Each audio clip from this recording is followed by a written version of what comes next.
Welcome to the Digital Alchemists, UWS-CCT's research. This is an AI-generated podcast from the University of the West of Scotland Creative Computing Technologies Research Group. Hello. Today, we're looking into something pretty fundamental as VR gets, well, more common and more complex. How do we really know what someone's doing inside a virtual simulation? That's a key question, isn't it? Especially for things like VR training or education or even complex research simulations, you need to know the details of how users interact. It's vital. Right. And we're digging into a specific paper today that offers a really interesting solution. It's called Virtual Observations, a software tool for contextual observation and assessment of users' actions in virtual reality. Yes, the work by Scott Howey and Marco Gilardi. They developed a system to tackle exactly those observation challenges in VR. So our plan is to unpack the problems they saw with observing users in VR and then really get into how their system, virtual observation or VO, offers something new, a deeper insight. Sounds good. Where should we start? The problems. Yeah, let's start there. Observing someone in VR is tricky. It really is. The core issue is, the user is completely immersed. They're in the virtual world, mentally, perceptually. But the observer, usually they're just standing in the real room. And that disconnect is immediate. You see the person, maybe they're moving around, ducking, waving their arms, but you miss the crucial stuff happening inside the simulation.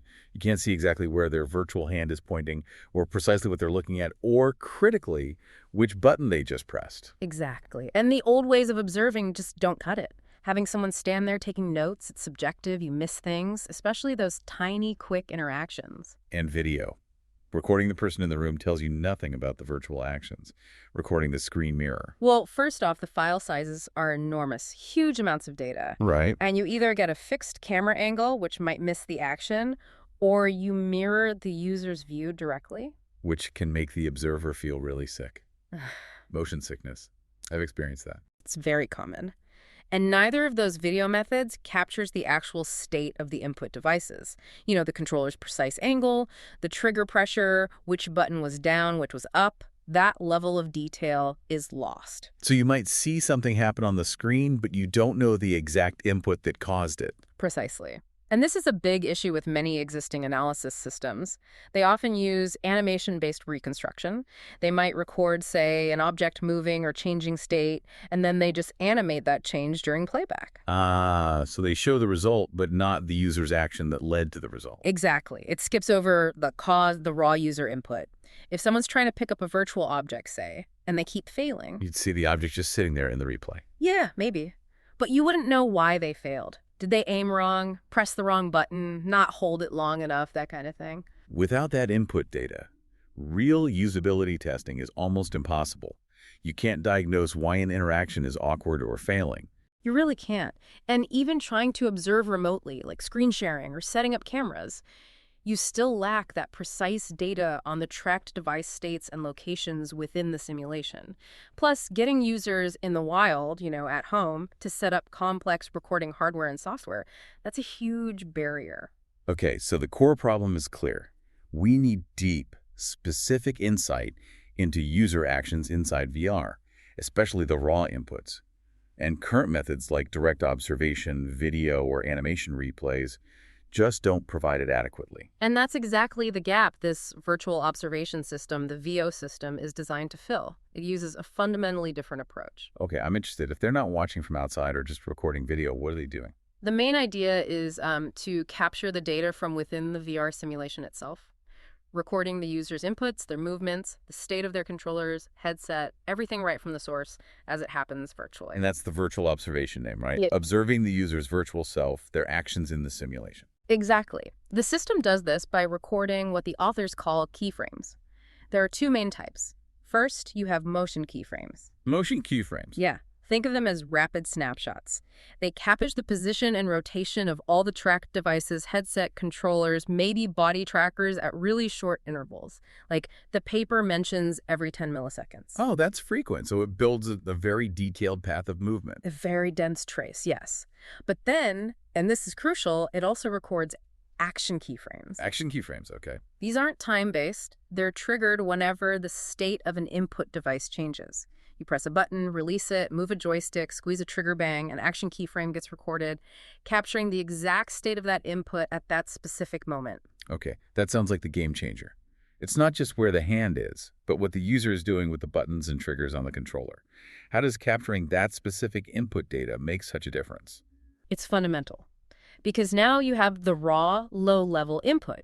When you're watching a replay and see a user struggle, the motion keyframes show you where their hand was. But the action keyframe tells you which button they pressed while their hand was there. Ah, Or you see the exact pressure they applied to a trigger, or the exact tilt of a joystick. This is gold for diagnosing usability issues. Was the virtual button too small? Did they get confused between button A and button B? Was the control sensitivity wrong? You can see their actual attempt. that connects the cause and effect right at the input level. Yeah. Huge difference. And then the system uses all these keyframes to reconstruct the session. Exactly. It takes the recorded motion and action keyframes and replays them back into a simulation environment. The system estimates the movement between the recorded points to give you a smooth, continuous reconstruction of what the user did. So when you review it, you're basically watching a perfect digital recreation of the user session, driven by their original precise inputs. Precisely.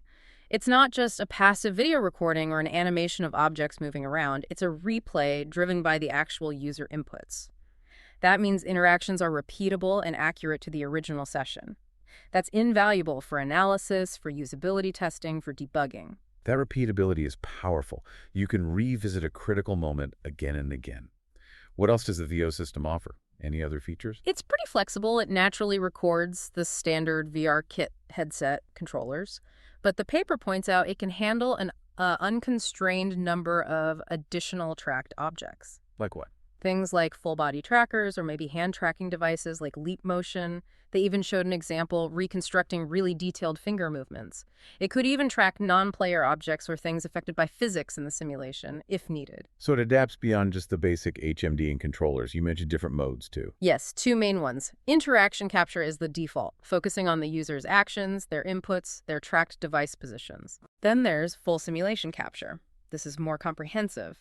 It can record variables from other things in the simulation, like the status of AI characters or physics objects alongside the user data. So you could see not just what the user did, but how the environment or maybe an AI opponent reacted at the same time. Exactly. Though the paper does note that setting up full simulation capture requires a bit more technical work from the developer, to tell the system which specific variables to track. Got it. So interaction capture is simpler, full simulation is more powerful, but needs more setup. And once you have the data, how does the review actually work? Can I scrub through the timeline? Oh, yeah, absolutely. Standard playback controls are there. Play, pause, jump forward, jump backward to specific time forms. Essential for zeroing in on moments of interest. And what about my viewpoint as the observer? Am I just stuck seeing what the user saw? No, that's another really neat part. You have multiple viewing options during the reconstruction. You can control a virtual camera, fly around freely inside the replayed simulation, see the action from any angle. Any angle. Yeah. So I could watch from above or from the side. Yep. Or you could even put on another VR headset and step into the reconstructed simulation yourself, observing from within that virtual space. Wow. Okay. So I could be in VR watching the recorded user session unfold around me, maybe walking around them. Exactly that. And crucially, you can still choose to view from the user's original first-person perspective if you want. But because it's a reconstruction, not a live mirror, you don't get the motion sickness. That's clever. Solves the motion sickness problem, but keeps that useful viewpoint available. You mentioned live observation, too. Yes, two main modes for observation. The after-action review, that's the offline mode. Record the session, store the data, analyze it later. The paper mentions using XML files or an online database. Okay. A big plus here is reviewing multiple users at once. Imagine reconstructing a whole team's actions in a collaborative task, seeing how they interacted together. That would be incredibly useful for team training or analyzing group dynamics. Definitely. Then there's the live action review. There's the real-time mode. Data gets streamed from the user system, the client, to an observer system, the server, as it's happening. So I could watch someone's VR session live. Yes, live. And again, from any perspective you choose using that virtual camera. And importantly, that live stream can also be recorded by the observer, so you get the live view, plus a recording for detailed analysis later. That combination seems really powerful, especially for remote studies, right? observing users who aren't in the same room. Absolutely. It directly addresses those in-the-wild challenges. And a key factor here is the data size. VO data is incredibly compact. How compact? The paper gives an example. A 15-minute session recorded with VO was about 80 megabytes. The same session recorded with a GoPro video camera, around 5.8 gigabytes. Where? 80 megs versus almost 6 gigs? Yeah. That's a massive difference. Makes sharing and storing so much easier. Hugely easier. And critically, reviewing the data doesn't always need VR hardware or the original simulation software. Really? How else can you review it? You can review it within VR, yes, or on a standard desktop application, or, and this is great for accessibility, you can view the reconstruction in a web browser using WebGL. Wait, a web browser? So someone without a VR headset, without the specific software installed, could still watch the user's session replay online? Exactly. That's a major benefit for collaboration and sharing. Researchers can share data with colleagues, developers with clients, educators with reviewers. They can all see what happened without needing the specific VR setup. The paper actually mentions using this WebGL viewer in a commercial project so the client could review user sessions easily. That practical use case really drives home the value. It solves real-world collaboration problems in VR work.